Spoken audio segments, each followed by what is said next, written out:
You know what fucking humans are supposed to be doing? Humans are supposed to be fucking picking up like a wheelbarrow full of like logs. Ah!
Hey there, how's it going? You want to see something cool, something ultra cool? Why not? Please, I want to show you something. Yeah, it's me again, hi.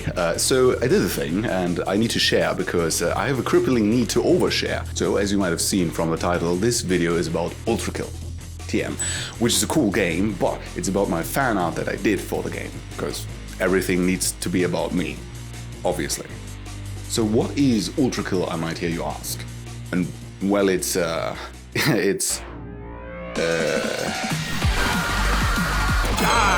Oh no!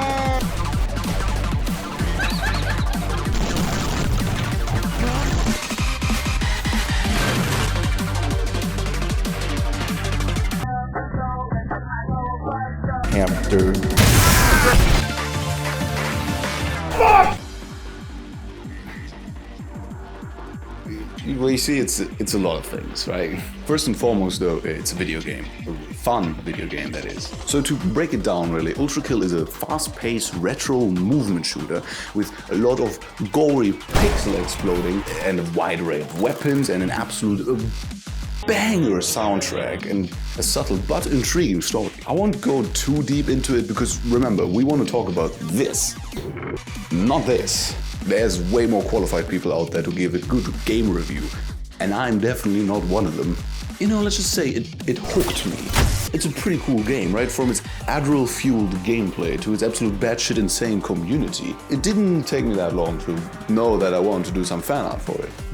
So what is fan art? I think most of you know what fan art is, right? Probably. I mean, you like a thing, you're so to speak a fan of it, and then you create art of that thing to express your admiration for that thing, right? And me being a fan of Ultrakill, I pretty quickly knew that I wanted to create a fan art of our blood-fueled murder machine and protagonist, V1. Oh yeah, did I mention that you heal by dousing yourself in the fresh blood of your enemies? No? Well, now you know. I mean, it's called Ultrakill for a reason, not ultra cool conversation. So let me set the stage real quick. We're playing as a machine, descending through hell. Humanity is dead, blood is fuel, hell is full.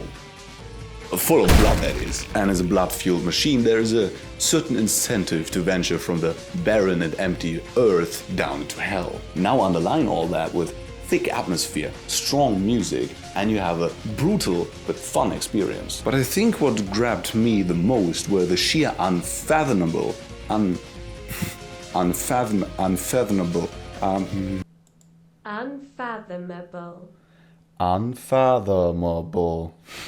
Those impressive acts that we are accomplishing in the game. And what I mean by that is that we, as this man-made weapon, face off against the holy, the demonic, and we emerge victorious again and again and again. After a few tries, that is. Knowing all that, having slaughtered our way through hell, I wonder who's the true terror here. Is it the forces of heaven? Of hell? Or is it the unstoppable weapon of man, the simple instinct to stay alive, driving it deeper and deeper, thirsting for more blood? Maybe I'm reading too much into it, but it was this menace, this threat that we pose as the player that I wanted to capture in my piece. Okay, let's paint some shit.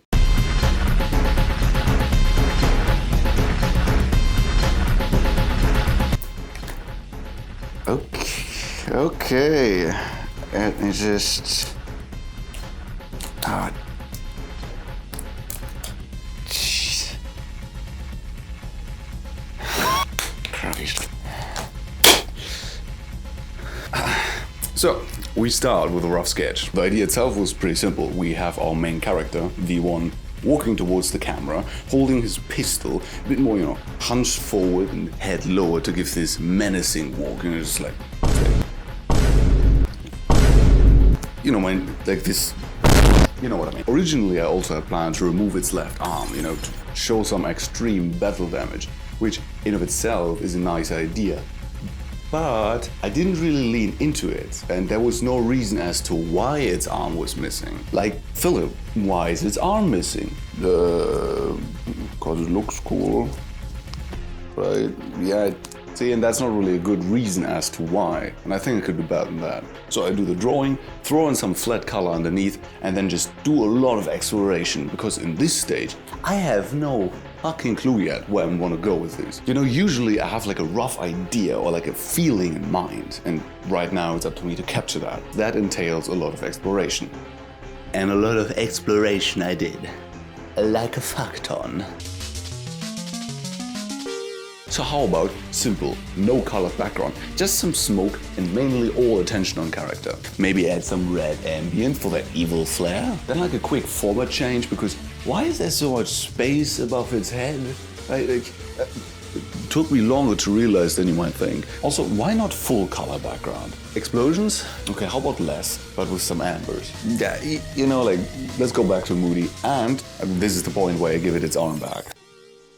Now that we have arrived at this point, I dim everything down and start a clean line drawing to figure out the pose and the mechanical parts, and especially because of the mechanical parts, as I'm not really familiar with drawing anything mechanical. I only draw cute girls, right? That's my forte. Anything else is scary.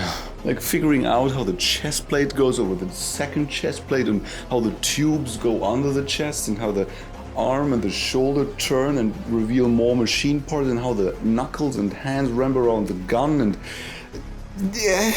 figuring all this super complex geometry out with just a simple line drawing is just a good idea. Now I'm going to skip over the drawing part mostly because I don't really know what to explain here, right?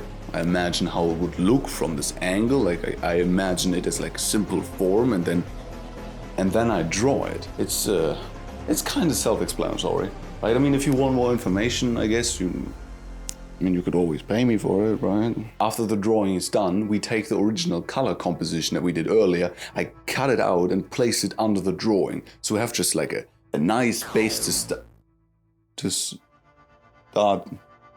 start with. This happened again.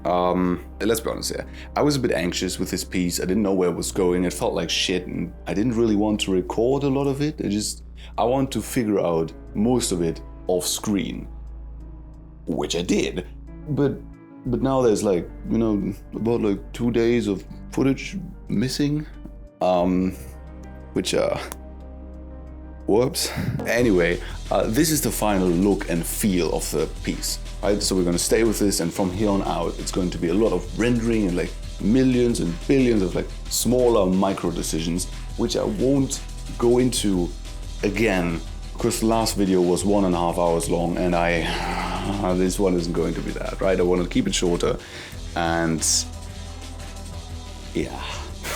So one major decision that I made with this version was the background, as this time I kept it way more subtle and dark. On one hand, to contrast very well with our highly detailed and lit up character, right?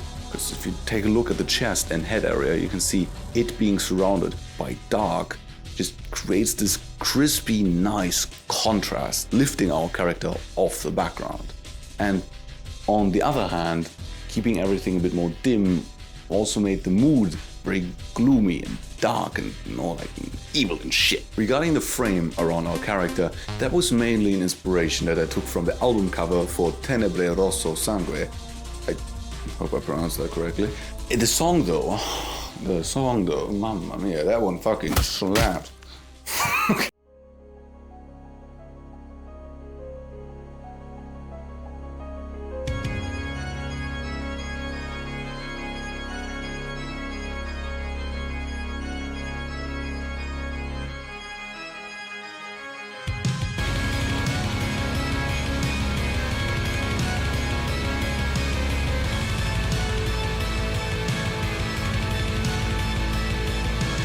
So the mural-like album cover depicts V1 almost like a saint, which really heavily leans into the Christian symbolism of the game. So I took that concept and the window frame idea and implemented that into my piece, but I kept it very graphic, right? To create almost this like aesthetic contrast between this graphic outline of framing and then the hyper-realistic character in the middle. And while we're at it, let me also talk about the gold frame that I added later on in the piece. So you might be wondering, why? Why use gold? Why make a gold frame?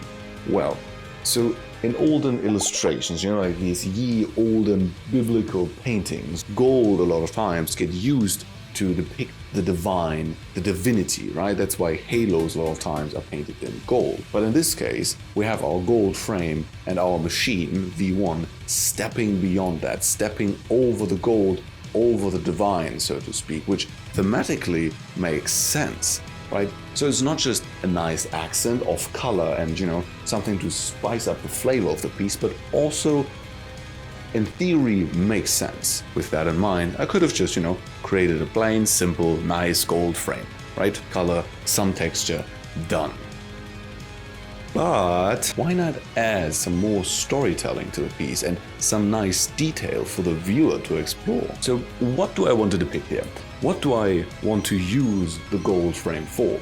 And I found it quite fitting for the game, and also because of the vertical space we have, to depict the 9 layers of hell. And that proved to be a bit more challenging than I initially thought, because condensing the sin of a layer into like a tiny mural was, you know, quite challenging. But let me explain and quickly catch you up to speed on our layers of hell.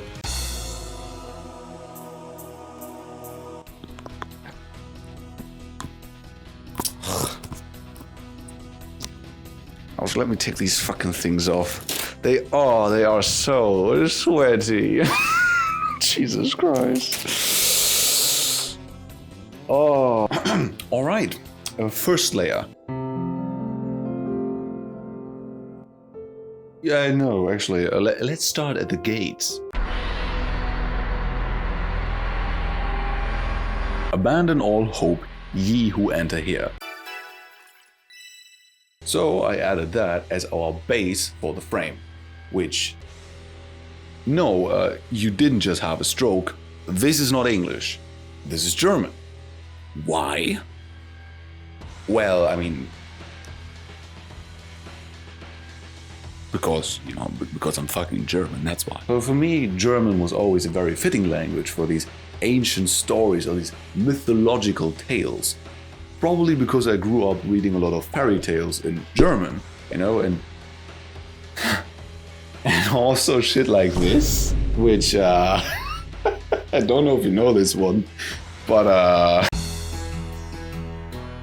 Alright, quick side tangent, because I have to talk about this. You know, while I was researching and writing the script for this video, I thought about this book and I was like, nah man, I have to revisit this. So I looked at a bunch of the old stories and I mean, come on. Look at the cover, it already looks like a nightmare, so how bad can it be? Play with fire, burn to death, die, go hunting, take a nap, rabbit gets gun. Yeah, boy. Oh, won't stop sucking on your thumbs? Well, get jump scared by man with big scissors, proceeds to cut off thumbs. Oh, don't want to eat your food? How about starve and die? We even have classic tales such as make fun of black guy, get black-faced by a giant dipping you in ink. You know, I think it's thanks to these stories that I grew up to be such a well-adjusted, normal human creature. Anyway, back to the painting. You know, it felt really fitting to put the text not in English, but make it a bit more personal, you know? And, I mean, call me biased, which I am, but I think it looks really nice. I think it fits very well. Okay, layers of hell. Let me get back to this then. So, first layer, limbo. Pretty chill overall, you know, all unbaptized and virtuous pagans go here. I mean, you have water and grass and trees and shit. It's pretty nice. Second layer of hell, lust. I mean, okay, I think you know who goes here, right? Your horny ass. Harsh rocks and strong winds, but overall, okay living conditions, I'd say. Third, gluttony.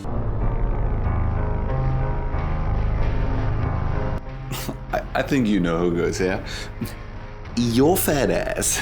Anyway, lying in freezing slush and mud, and as a nice added bonus, you're guarded by the three-headed dog, Cerberus. Fourth, greed. Hoarders and spenders pushing boulders under the blistering sun, and you're guarded by Plutos. Fifth, wrath. Well, I mean, all the wrathful go here, but also the sullen and lazy, because yes, laziness is a sin. So I guess see 90% of you guys in hell then. Big stormy river. If you are angry, you fight on the surface of the river, and if you are grumpy, well, you drown beneath it. Oh yeah, and there's a ferryman. Sixth, heresy. Flaming tombs for the false teachers. Seventh, violence. Fun fact, this is actually the layer we are at in-game right now, you know, interesting to know, I guess. Anyway, so a bunch of people go here, which I forgot, damn it. I need to literally memorize who goes in these layers of hell, because yes, this book is not about the layers of hell, it's about... there's like cave paintings in it right now. I don't even know what the fuck this is. Like tyrants, robbers, blasphemous, and sodomites. If you're a self-game ender, so to speak, you get turned into a tree and assaulted by harpies for all eternity, which all end as a nice added bonus again. We also get a river of boiling blood. Eighth, fraud.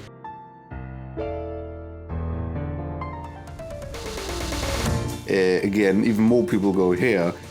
Alchemists, thieves, false counselors, pimps, and seducers. Not much to see here besides that, right? It's just like a bunch of getting buried in shit, like flaming tar and burning excrement, which, yes, that was not an overstatement. You're literally getting covered in burning shit. And ninth, treachery.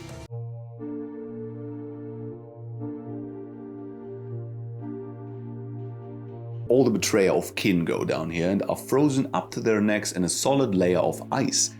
And also, you'll find a big boy Satan down here munching on some sinners.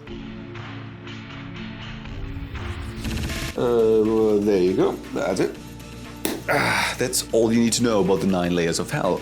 Now, depicting that in my piece in these like small, tiny murals was difficult to say the least, and if it reads well, I guess you'll be the judge of that, but I tried my best and now you know what it stands for. I mean, I could keep talking about this piece forever, well, you know. One last thing though that I want to talk about, and I talked about this already and I will probably keep talking about it for the rest of my days, but that is variety. Variety in what, you might ask? Everything really. Be it light, color, value, light, texture, edge, composition, or even design. Variety is always the one thing that can elevate a piece from something lackluster or boring to something fun and interesting. Because if you zoom in and really try to look for it, you can see that I tried to break up the monotone as much as possible. It was a real learning experience, because I had this gut feeling that, something was not right. Something felt off and it wasn't fully there yet. And a lot of times for me, it's just giving more variety to the piece. So yeah, it was a struggle to say the least, but it always is. Why am I telling you all this? Probably because it's interesting, right? And now also you know what to look for. This is, I think, all I want to talk about right now. I mean, I still have a few more things to say, so please don't leave yet. But overall, that's it. Another piece finished, another one done, and another massive chunk of my sanity gone.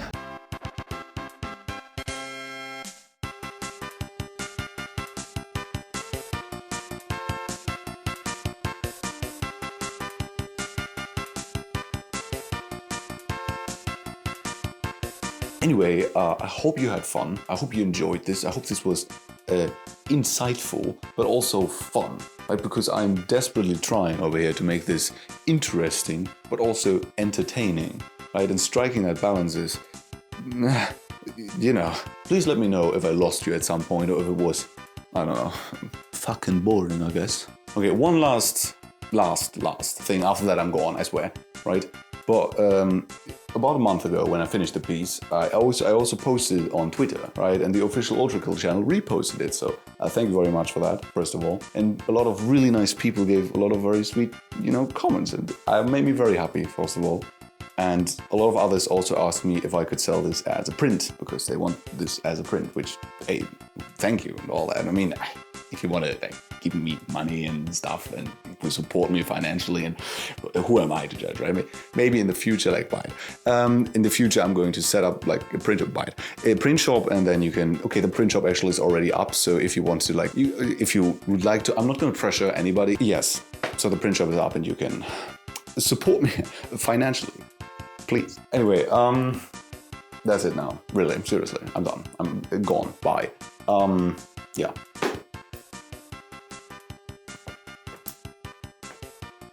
Jesus, almost fell flat in my head. Why are you still here? You're supposed to leave.